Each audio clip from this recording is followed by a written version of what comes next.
Hours have passed since Brazil declared Luiz Inácio Lula da Silva the winner in Brazil's presidential runoff. But so far, no concession from the man that he has defeated, incumbent President Jair Bolsonaro. He has not even publicly commented on the results, which had Lula winning by just more than 2 million votes and less than 2 percentage points. A race as close as it was polarizing.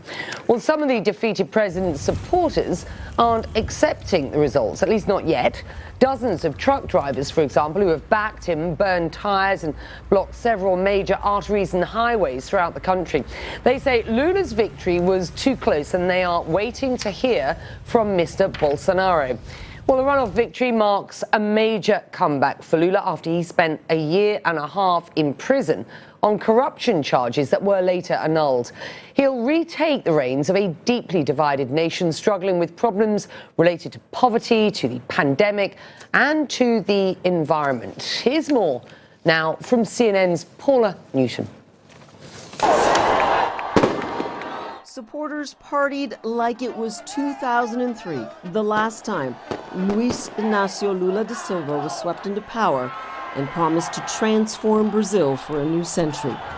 He is now pledging to do it again. These women, just babies when Lula was first elected, hail him now as their political savior. Happiness.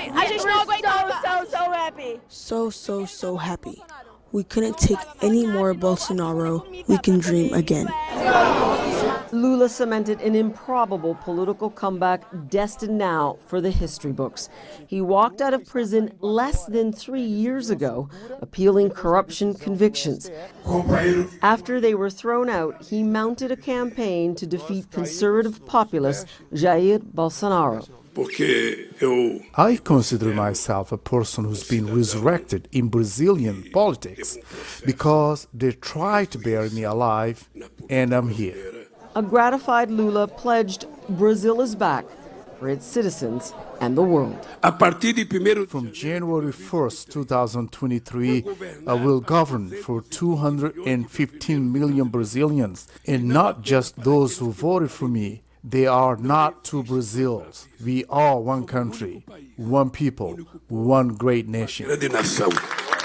Lula supporters flooded the streets of Sao Paulo, relishing a fresh start. Despite this victory, uniting this country now will be difficult and quite a challenge for Lula, as he also considers a very determined opposition.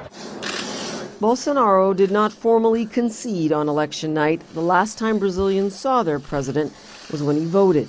But even the head of Brazil's Congress, a Bolsonaro ally, allowed Lula supporters their victory, saying Congress accepted the outcome. This Lula supporter says the war, in her words, the culture war that Bolsonaro leaned into, is not over. Look at the amount of votes this man had. Even after everything he's done, almost half of the votes, the difference was really small. This is Lula's victory, but no longer Lula's Brazil. Years of division and political acrimony have taken their toll, blindsiding this democracy, and it could yet challenge this president like never before. Paula Newton, CNN, Sao Paulo.